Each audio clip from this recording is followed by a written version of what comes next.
Hello friends, we have already started with Parkinsonism and you have learnt about uh, the chief drug, that is levodopa, in part 1.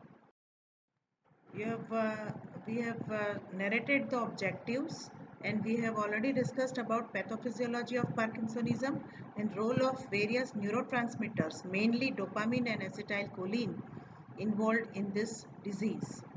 Now we will be discussing about the salient aspects of other drugs which are useful in this disease, and the another objective, that is to outline the treatment strategies for Parkinsonism. That will be discussed out in this part 2. We have already learnt about levodopa and we have briefly seen about dopa decarboxylase inhibitors. They are mainly named as peripheral DC inhibitors, decarboxylase inhibitors, carbidopa and benserazide. They are peripheral decarboxylase inhibitors. Why I am emphasizing mainly on peripheral? Because the central decarboxylase enzyme is not inhibited. Because carbidopa benserazide cannot cross blood-brain barrier. They have the capability to inhibit decarboxylase enzyme in periphery only, right? They cannot cross blood-brain barrier. So what will be the advantage? More amount of L-dopa, levodopa will be available to cross blood-brain barrier, because as we have seen in the previous lecture, only 1 to 2% orally administered levodopa will be able to cross blood-brain barrier, where actual deficiency is 98 percentage of levodopa will be converted into dopamine in periphery, where we do not want dopamine level to be raised, and that is responsible for majority of the serious cardiac side effects. So to overcome those side effects, we can inhibit the peripheral decarboxylase enzyme, decarboxylase enzyme in periphery. So more and more amount of levodopa will be available to cross blood-brain barrier, and it will perform its action where the deficiency of dopamine lies. So benefits of levodopa carbidopa combination will be, it will enhance the half-life of levodopa. So dose of levodopa can be reduced to 1/4. If dose can be reduced to 1/4, same side effects will be reduced to 1/4, like cardiovascular side effect will be reduced, nausea, vomiting can also be reduced. Of course, CTZ lies outside the blood-brain barrier, but tolerance develops to this side effect. Majority of the cardiovascular side effect like postural hypotension, cardiac arrhythmia, that will be reduced in larger extent. On-off phenomenon will be more developed at a later stage, because cerebral dopamine level will be more maintained. Patients who do not respond to L-dopa alone will respond well to the combination. So there will be marked improvement seen and more patients compliance. But limitations are always there. Limitations because of more dopamine concentration. Side effects which are involved with more dopamine concentration, like involuntary movements, behavioral abnormalities, postural hypotension, these all side effects will be more marked. Even though, mind well, combination is always preferred. Even the side effects of dopamine, more amount of dopamine side effects related to dopamine level is still there, but combination is always preferred. Dose of carbidopa benserazide is 10 to 25 milligram.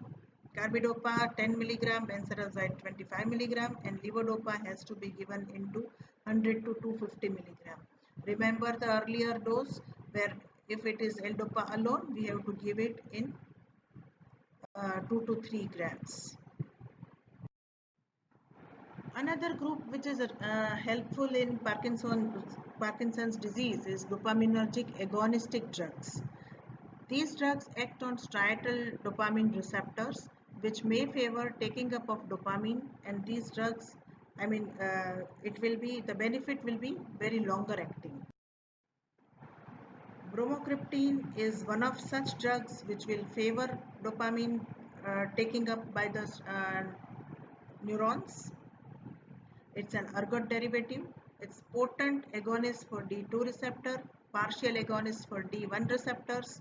Improvement will be seen within 30 to 60 minutes of oral dose, and effect will be lasting for 4 to 6 hours. But adverse effects are more. Bromocriptine should not be used alone. It cannot be used alone. It has to be given along with levodopa. It is to be given in larger dose. It is very expensive. Intolerable side effects like vomiting, hallucination, fainting, postural hypotension are there. Then if it is having so much of side effects, where it can be used? Bromocriptine can be used as an important supplement to L-DOPA in late cases. In very advanced cases, we can start with low dose of bromocriptine 1.25 milligram once at night. We can gradually increase up to 5 to 10 milligram 3 times a day. But mind well, it is quite troublesome. Pergolide is 10 times more potent than bromocriptine. D1 and D2 affinity and efficacy is same. Efficacy and side effects are like bromocriptine. Nausea, vomiting, hypotension is less. That is the only advantageous part of pergolide. Dose is 0.2 to 4 milligram per day. Ropinirole and pramipexole are non-ergot supplements which can act through the same way.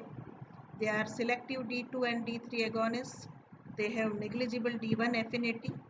Efficacy and side effects are same as bromocriptine, but advantage is nausea and hypotension is much less marked. Dose of ropinirole is 0.25 milligram 3 times a day, starting dose up to 4.4 to 8 milligram 3 times a day. Pramipexole is very potent, 0.125 milligram 3 times a day, can be given up to 0.5 to 1.5 milligram 3 times a day. Another group is MAO-B inhibitors. We have seen in the pharmacokinetics in brain that once dopamine is converted from levodopa, it gets converted, it is acted upon by MAO-B and COMT enzymes, and it gets converted into the metabolites. So our effort should be to hold the dopamine which is converted from levodopa. So to hold it, we have to use MAO-B enzyme inhibitors and COMT inhibitors. MAO-B inhibitors salicylic and rasagiline. You might be aware that there are two isoenzymes, MAO-A and MAO-B. MAO-B is responsible for conversion of dopamine. Salicylic, which is also known as deprenyl, it is selective MAO-B inhibitor. Dose of salicylic is 10 milligram per day. That will not interfere with the peripheral metabolism of dietary amines, but intercerebral dopamine degradation will be delayed. That is the advantage with salicylic. So advantage with salicylic is mild anti-Parkinson. It has got very mild anti-Parkinsonian activity. So it can be started as a monotherapy in early cases. If it is used with L-DOPA, it will be showing marked improvement. It can still reduce the dose of L-DOPA up to 20 to 30%. If the dose is reduced, the side effects will also be reduced. But limitations are there. In very advanced cases, no improvement. Side effects because of dopamine are more worsened, like dyskinesias and confusion. And mind well, friends, the salicylic partly metabolized to amphetamine. So patient will have insomnia and agitation. This is the Parkinsonism is seen in elderly patient, and they are already agitated and having insomnia. So that will add on to their complaints. They will have insomnia and agitation. And clinical benefit also is very short-lived, for say 6 to 25 months and with many interactions. Dose of salicylic is 5 milligram with breakfast and lunch. If there are so many limitations, what is the how to overcome these limitations? Rasagiline is the answer. Is the newer selective MAO-B inhibitor. Advantage of rasagiline over salicylic is 5 times more potent, having long action, and it is not metabolized to amphetamine. So no insomnia or excitement or agitation. Dose of rasagiline is 1 milligram OD in the morning. It is longer acting. COMT inhibitors, entacapone and tolcapone. They enhance and prolong the effect of L-DOPA. They are advocated in advanced and fluctuating Parkinson's disease along with levodopa therapy. Always it should be given with levodopa and carbidopa. Limitations of tolcapone, entacapone, worsening of L-DOPA side effects. All L-DOPA side effects or side effects due to dopamine are more worsened and patient will have diarrhea. Dose of entacapone is 200 milligram, tolcapone is 100 to 200 milligram. Glutamate antagonist or dopamine facilitator, antiviral drug amantadine. This is also given as an adjuvant therapy in advanced cases. It promotes presynaptic synthesis and release of dopamine in brain. That is the pharmacological basis. It may be used in mild cases or in short courses. Dose is 100 milligram twice a day. Effect lasts for 8 to 12 hours.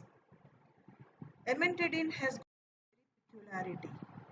Its side effects, insomnia, dizziness, confusion, nightmares, hallucinations are there like other anti-Parkinsonian drugs. But libido reticularis, this is a peculiar side effect seen with amantadine. This is because of ankle edema, because of vasoconstriction due to accumulation of catecholamines in the foot. So patient who is treated with amantadine will develop libido reticularis. Now that was about the drugs acting on dopaminergic system. Now the other part of the disease, drugs acting on cholinergic system. We have seen that the imbalance has gone down because of dopamine deficiency. Cholinergic compensatory activity is enhanced. Compensatorily cholinergic activity is enhanced, so we can use anticholinergic drugs, central anticholinergics, and some of the antihistaminic drugs having anticholinergic potential. Bipyridine, procyclidine, trihexyphenidyl, this can be used along with other drugs. They reduce unbalanced cholinergic activity and they produce 10 to 25% improvement in clinical features for 4 to 8 hours. Where they can be used in very mild cases or drug-induced Parkinsonism. It is known as iatrogenic Parkinsonism. Like so there are certain drugs like metoclopramide, antipsychotic drugs. They imbalance.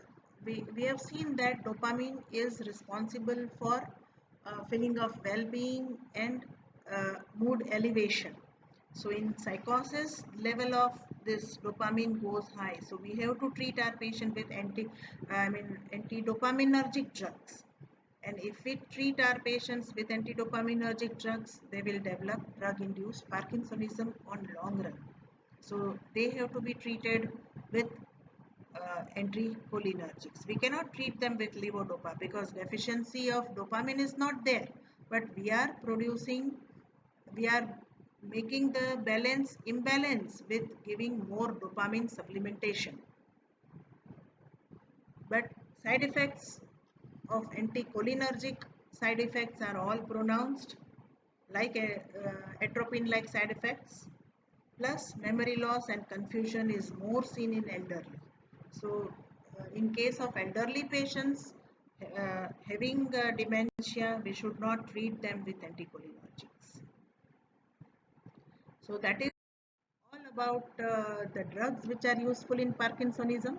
Now let us outline the strategies in Parkinsonian patients. treatment should be initiated only when manifestation of disease begin to interfere with the daily life. Salicylic with or without anticholinergic may be used in milder cases. In patients below 70 years having intact cognitive function, dopamine agonist can be used. Anticholinergic can be used as an alternative. In younger patients, add levodopa with or without amantadine. But in patients above 70 years of age, start treatment with levodopa or non-ergot dopamine agonist. And mind well, in patients above 70 years having dementia, avoid anticholinergics. So these are the brief outline of strategies of treatment in Parkinsonism patients.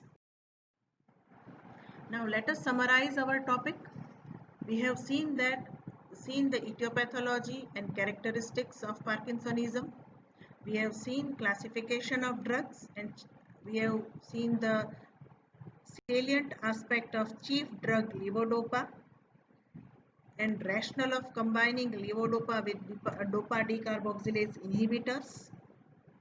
We have also discussed about adjuvant drugs, drugs for iatrogenic Parkinsonism, that is drug-induced Parkinsonism, and we have also outlined the treatment strategies. So that is all about Parkinsonism. You may be asked in exam about uh, define and classify, define Parkinsonism, write down the etiology or pathophysiology of Parkinsonism, classify anti-Parkinsonian drugs, and give the salient aspects of levodopa carbidopa combination, or you may be asked give the salient aspects of chief drugs. You may be asked any of the drugs. So that is all about Parkinsonism. Thank you so much. Stay home, stay safe.